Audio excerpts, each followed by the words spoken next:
नमस्कार, आप देख रहे हैं न्यूज वन इंडिया। मैं हूं आपके साथ कीर्ति बिंदल।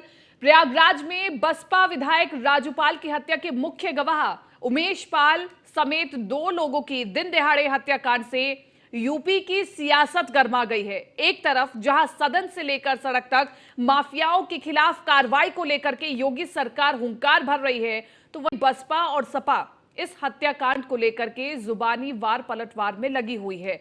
इस हत्याकांड के बहाने सदन में अखिलेश यादव ने जहां योगी सरकार की एनकाउंटर वाली छवि पर सवाल उठाया, तो वहीं बसपा अध्यक्ष मायावती ने अतीक अहमद को सपा का प्रोडक्ट बताते हुए शाइस्ता को जांच पूरी होने तक पार्टी में बने रहने का संदेश दिया। कहीं ना कहीं मुस्लिमों को संदेश देने की कोशिश की जा रही है कि बसपा उनकी खैर रखवा है। मात्र आरोप प्रत्यारोप से वो शाइस्ता को पार्टी से बाहर नहीं करेगी। दरअसल हाल ही के चुनावों में बसपा को पहले की तरह मुस्लिमों का समर्थन नहीं मिल पा रहा है और अब बसपा मुस्लिमों को फिर से जोड़ने की तैयारी कर रही है। प्रयागराज प्रकरण में अतीक अहमद की पत्नी शाइस्ता पर मुकदमा दर्ज कराया गया है। मायावती की मंशा साफ है कि शाइस्ता को जांच में दोषी साबित होने के बाद ही पार्टी से निष्कासित किया जाएगा, जबकि मायावती छोटी छोटी गलतियों पर पार्टी पदाधिकारियों को बाहर का रास्ता दिखाती रही है। बावजूद इसके कि उन्होंने ये कहने में भी गुरेज नहीं किया कि अतीक समाजवादी पार्टी का ही प्रोडक्ट है, लेकिन शाइस्ता पर निर्णय बाद में छोड़ा गया। ये भी बताने की पूरी कोशिश की जा रही है कि चाहे हालात जैसे भी हों, बसपा मुस्लिमों के साथ खड़ी होगी। और ये मायावती ने जो ट्वीट किया है, वो ट्वीट भी हम आपको दिखा रहे हैं। लेकिन यहां पर सवाल यही खड़ा हो रहा है कि अतीक अहमद पर तो कहा जा रहा है कि समाजवादी पार्टी का प्रोडक्ट है, लेकिन जहां बात आती है शाइस्ता परवीन की, तो वहां पर इतना नरम रवैया क्यों? बीएसपी ने इसका गंभीरता से संज्ञान लेते हुए निर्णय लिया है कि इस मामले की चल रही है जांच में इनके दोषी साबित होते ही फिर शाइस्ता परवीन पत्नी अतीक अहमद को पार्टी से जरूर निष्कासित कर दिया जाएगा। लेकिन इस पूरे मामले में कई एंगल निकल करके सामने आ रहे हैं। इन तमाम एंगल्स पर हम चर्चा करेंगे कि आखिरकार बाकी के जो आरोपी बचे हुए हैं उनको अभी तक गिरफ्तार क्यों नहीं किया गया है और कितनी कार्रवाई आगे पहुंच पाई है, ये भी हम जानने की कोशिश करेंगे। और इसी के साथ साथ तमाम जो विपक्षी दल के नेता हैं उनसे भी जानना और समझना चाहेंगे कि आखिरकार ये जो आरोप लग रहे हैं विपक्ष पर कि हत्या आरोपियों के साथ कहीं ना कहीं मिली हुई है विपक्ष, इस पर भी सवाल खड़े हो रहे हैं, जिनका जवाब समाजवादी पार्टी के प्रवक्ता और बसपा के प्रवक्ता देंगे तो हम समझ पाएंगे कि दोनों ही पार्टियों का स्टैंड क्या है। क्योंकि लगातार समाजवादी पार्टी की ओर से ये सवाल खड़ा किया जा रहा है कि उत्तर प्रदेश में लॉ एंड ऑर्डर का अंतिम संस्कार हो गया है, लेकिन जब सदाकत के साथ अखिलेश यादव की तस्वीर वायरल होती है तो सवाल खड़ा होता है कि क्या समाजवादी पार्टी का कोई कनेक्शन है इस उमेश पाल हत्याकांड से। ये तमाम चीजें हम समझने की कोशिश करेंगे। योगेश मिश्रा हमारे साथ नेता समाजवादी पार्टी से जुड़े हुए हैं। योगेश मिश्रा जी, आपका बहुत बहुत स्वागत है। मोहम्मद आमीन पॉलिटिकल एक्सपर्ट भी हमारे साथ जुड़े हुए हैं, हम उनसे भी इस पूरे मामले में जो पॉलिटिकल एंगल है ये भी हम समझने की कोशिश करेंगे। योगेश मिश्रा जी, सबसे पहले शुरुआत मैं आप ही के साथ कर रही हूं, क्योंकि समाजवादी पार्टी की ओर से कहा गया था, मुख्य तौर पर अखिलेश यादव की ओर से कहा गया था उत्तर प्रदेश में कि लॉ एंड ऑर्डर की सिचुएशन का अंतिम संस्कार हो चुका है, लेकिन सदाकत के साथ अखिलेश यादव की तस्वीर जब वायरल होती है, वही सदाकत जिसने इलाहाबाद विश्वविद्यालय के मुस्लिम छात्रावास में रहते हुए पूरी साजिश रची है, तो इस पर समाजवादी पार्टी क्या कहना चाहती है? मैं तो ये कहूंगा कि देखिए, हम जो मुख्यमंत्री जी बोलते हैं तो जब एकदम हताश हो गए ना, तब उन्होंने कुछ बयान दिया सदन में। और मुख्यमंत्री जी वास्तविक तस्वीर उत्तर प्रदेश के एक लॉ एंड ऑर्डर का जो खोखला दावा आप करते हैं उस पर पूरी तरह से आप फेल हैं। जमीनी हकीकत कुछ और है। रोज आए दिन हत्याकांड हो रहे हैं, अपराध हो रहे हैं, बलात्कार हो रहे हैं, दुनिया भर की घटनाएं हो रही है, लेकिन आपका झूठा दावा यह है कि हमने तो सब कुछ सही कर रखा है। आपकी पुलिस पैर में गोली मार रही है, सब कुछ करती है, तो आप वाह वाह करते हैं। कुछ लोगों को जिंदा जला दिया जाता है, एक हत्याकांड हो जाता है। उमेश पाल के हत्याकांड पे हम भी दुखी हैं, बहुत दुखी हैं। उसके परिवार के साथ हमारी संवेदनाएं हैं और हम तो चाहेंगे कि उनको न्याय मिले और दोषियों को सजा मिले। हम तो इस फेवर के लोग हैं। लेकिन जो सच्चाई थी, हमने कहा कि लॉ एंड ऑर्डर की अंतिम सिचुएशन आ चुकी है और लॉ एंड ऑर्डर पर योगी जी सरकार में पूरी तरह से फेल है। तो हमने सही कहा था, हमने कोई गलत बात नहीं कही थी। आप अगर जिसको दूसरे नजरिए से देखना चाहते हो तो आप देखिए। नहीं, और बात जहां तक इनकी बात सुन आपके लीजिए, बयान से नहीं है, बात आपके बयान से नहीं कि लॉ आप एंड ऑर्डर अच्छी है बुरी है, इस बात की चर्चा मैं नहीं कर रही हूँ योगेश जी। मैं चर्चा कर रही हूँ उस तस्वीर की जिसको लेकर के समाजवादी पार्टी पर सवाल खड़े हो रहे हैं। सदाकत के साथ अखिलेश यादव की फोटो वायरल होती है, वही सदाकत जो इलाहाबाद विश्वविद्यालय में मुस्लिम छात्रावास में रहते हुए पूरी साजिश को रचता है, उसके साथ तस्वीर वायरल हो रही है। इस पर आप क्या कहेंगे? ये मैं जानना चाहती हूँ कि समाजवादी पार्टी का स्टैंड क्या है इस फोटो पर। मैं बोल तो रहा हूँ कि जो दोषी हो, अगर वो जांच में दोषी पाया जाता है उसके खिलाफ मुकदमा चलाइए, अगर वो दोषी है तो बिल्कुल उसको सजा मिलनी चाहिए। हम कहाँ उसका बचाव कर रहे हैं भैया, कोई भी हो, दोषी कोई भी हो उसको सजा मिलनी चाहिए। लेकिन ये नहीं कि पहले से उसकी जांच में अगर उसके खिलाफ तथ्य है, न्यायालय सजा देगा, सब कुछ देगा। लेकिन हम तो उसके लिए कह रहे हैं कि अब सजा उसको मिलेगी, न्यायालय तय करेगा। हमको न्यायपालिका पे पूर्ण विश्वास है। ठीक है, मोहम्मद अमीन जी कह रहे हैं कि सदाकत की तस्वीर बेशक से वायरल हो रही हो, लेकिन अगर सदाकत भी गलत है, अगर उस पर भी कानूनी पूरी प्रक्रिया चलती है, अगर वो गलत साबित होता है तो हमें उसमें कोई गुरेज नहीं है। इस पर आपका क्या कहना है? देखिए, ये तो राजनीतिक बयान है समाजवादी पार्टी का कि इस पे कोई भी एक्शन होगा तो उसको उनसे कोई एतराज नहीं है। लेकिन अभी आप देखिए कि जब योगी जी अपनी बातों को ध्यान में रखते हुए कि हमें प्रदेश में एक अच्छा शासन प्रशासन देना है, जिसके लिए कह रहे हैं कि हवा निकल चुकी है एडमिनिस्ट्रेशन की, जब वो बुलडोजर चलाते हैं, जब लोगों को सजा देते हैं और उन लोगों के प्रति आवश्यक कार्रवाई की जाती है जो लोग कानून का उल्लंघन करते हैं, उस वक्त यही समाज पार्टी आगे आगे कहती है कि साहब ये हमारे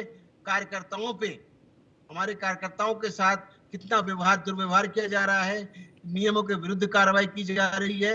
ये सारी बातें इन्हीं की हैं, समाजवादी वालों की है। जब कार्रवाई की जाती है, जब शासन अपना एक्शन लेता है, उस वक्त इनको तकलीफ होती है और इस तरह की चर्चाएं होती हैं अपोजिशन में।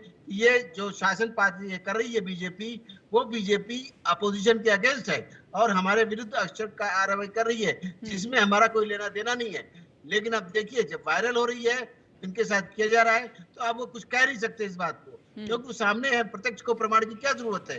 उनके सामने मौजूद है, फोटोग्राफ भी मौजूद है, उनके लिंक भी मौजूद है और जो प्रक्रिया रची गई, जो षड्यंत्र रचा गया, वो भी उनके सामने मौजूद है। तो अब इनके सामने कोई कहने को कोई तथ्य है नहीं। उस तथ्य के आगे सिर्फ यही कह सकते हैं कि कानूनी कार्रवाई होगी तो समाजवादी को बुरा नहीं लगेगा। ऐसा नहीं है।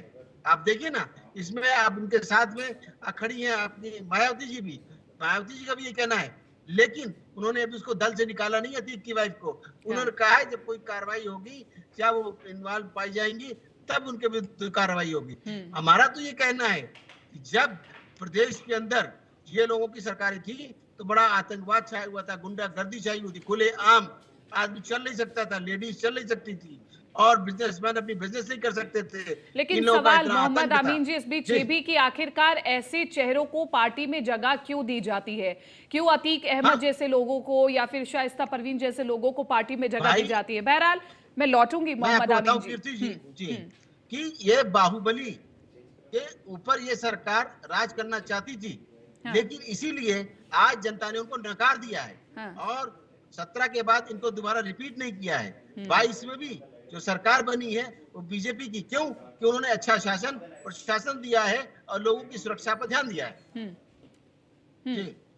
ठीक है मोहम्मद अमीन जी, मैं लौटूंगी आपके पास। योगेश मिश्रा जी, बीएसपी सीधे तौर पर कह रही है कि अतीक अहमद तो समाजवादी पार्टी का प्रोडक्ट है और अतीक अहमद की भी मुख्य भूमिका मानी जा रही है इस पूरे हत्याकांड में, क्योंकि ये कहा जा रहा है कि जेल में बैठकर के ये पूरी साजिश रची गई है। देखिए, किसी का बचाव करने के लिए बोलने नहीं आए हैं, इस सवाल पे जवाब चाहिए था तो आप तो सिर्फ ये कहना है कि भैया दोषी अगर कोई है तो जांच करिए, न्यायपालिका में भरोसा अकॉर्डिंग टू इत्तला जाइए और उसको सजा दिलाइए।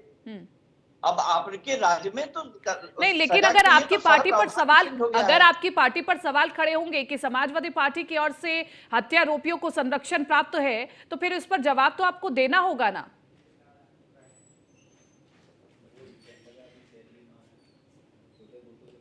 अपराधी को संरक्षण न किसी अपराधी का समर्थन है। अभी भाजपा के प्रवक्ता बुलाते हैं और उनका रक्षण और अपराधी करके संबोधित करते हैं, तो उसके विषय में उनका क्या कहना था? उनके लिए मीठा मीठा गप गप, कड़वा कड़वा थू थू नहीं चलेगा साहब।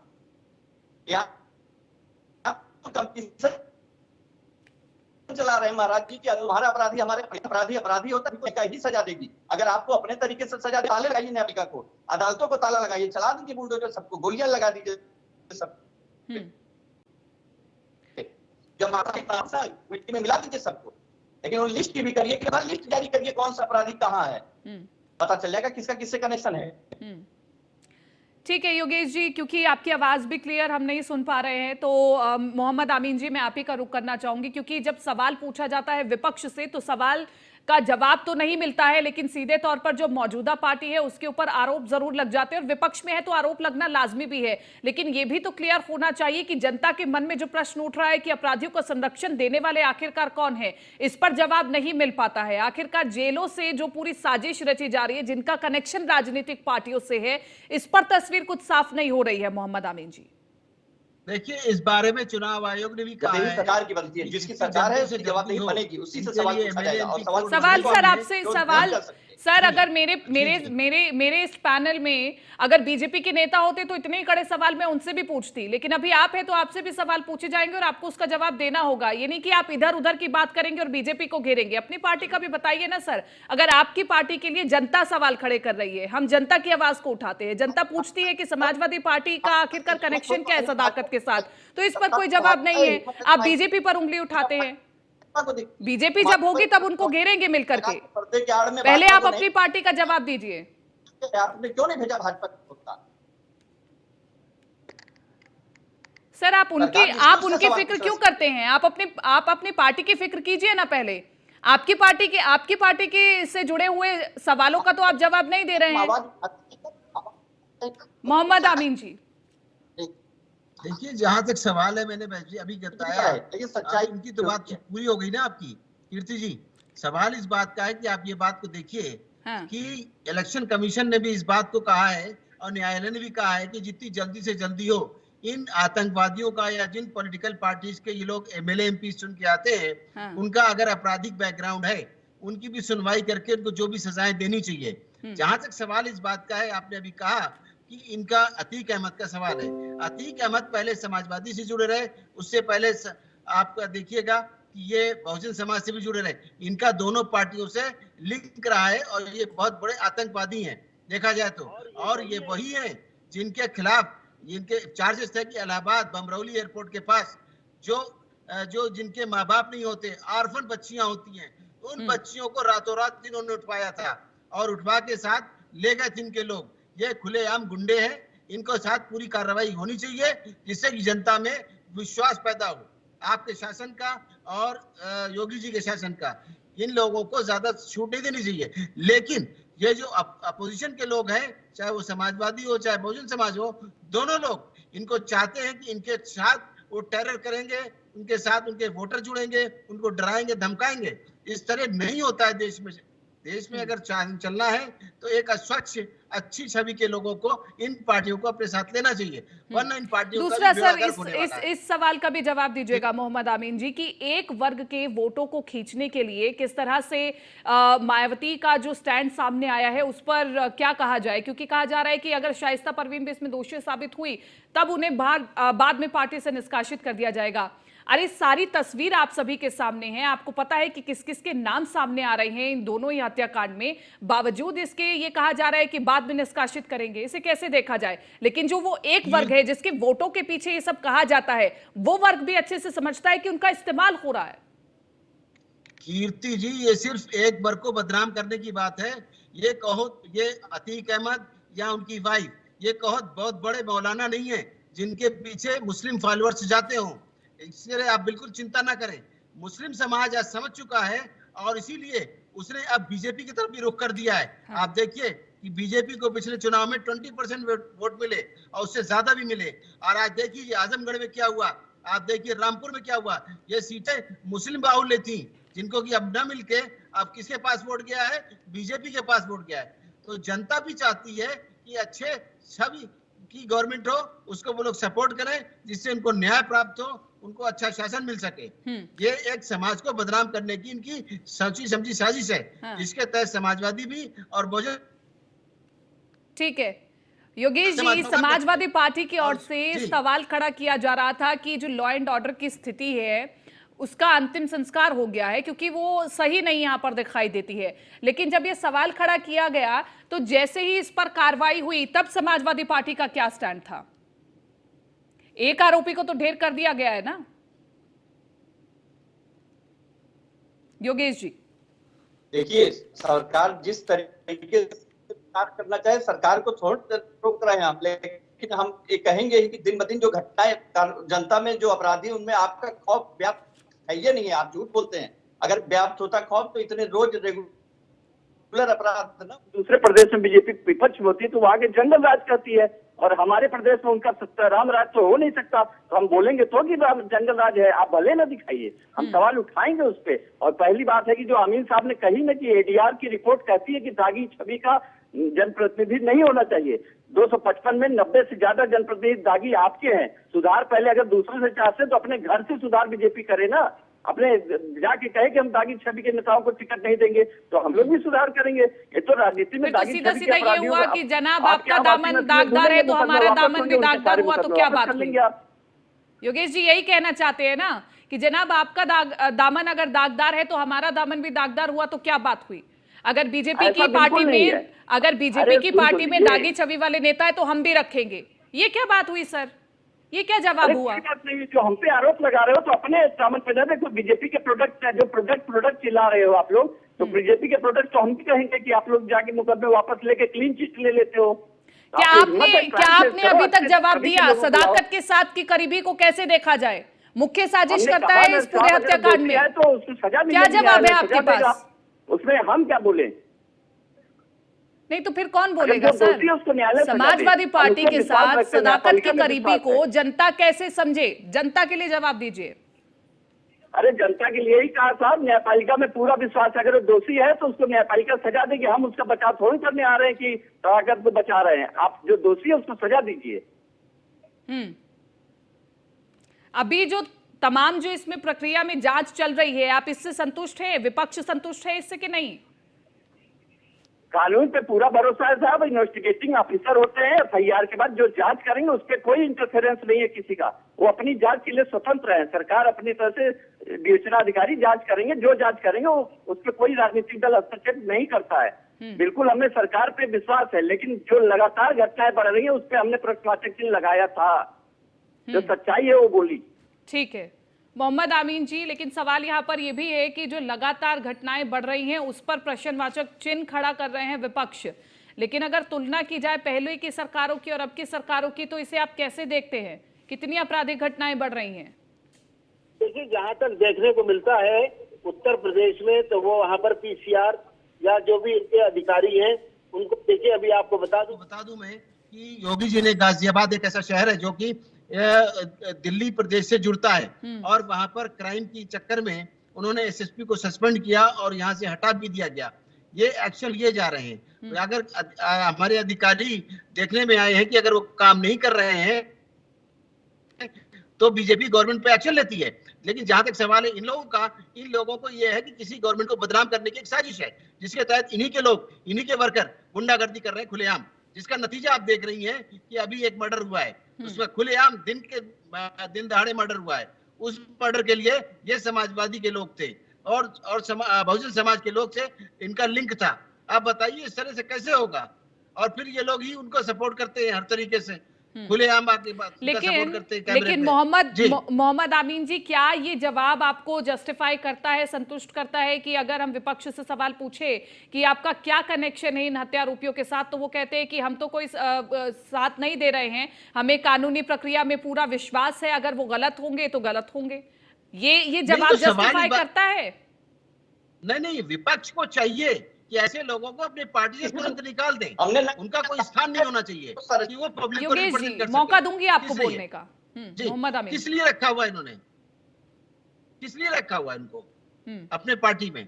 कि वो टेरर फैलाएं, वो बदमाशी करें, वो गुंडागर्दी करें, इनको वोट दिलवाएं, इसकी राजनीति है। उनसे कोई समाज का कोई सपोर्ट नहीं करता है।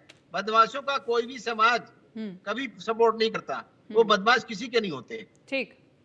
योगेश जी, एक आकलन, एक मंथन जरूर होना चाहिए पार्टी में कि कौन से दागदार छवि के नेता हैं जो कि बड़े बड़े बड़े बड़े हत्याकांड में शामिल होते हैं, बड़ी बड़ी साजिशें रचते हैं। उन्हें पार्टी में क्या मजबूरी रह जाती है कि उन्हें पार्टी में जगह दी जाती है? समाजवादी पार्टी जब से अध्यक्ष जी ने संभाली, अखिलेश जी ने, अपराधियों के लिए कोई स्थान नहीं है। अपराधी से हमारा कोई वास नहीं है। लेकिन मायावती तो कह रही है अतीक अहमद तो आप ही की पार्टी का प्रोडक्ट है ना। तो बिल्कुल इसे अगर होगा तो भी हमसे क्या मतलब है भैया। तो ऐसा करने लग जाते हैं कि फला पार्टी का।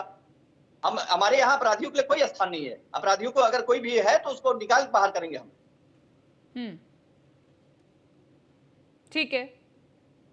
मोहम्मद आमीन जी कह रहे हैं कि अपराधियों को तो हम निकालने का काम करते हैं, हमारा कोई अपराधियों के साथ कोई साथ नहीं है।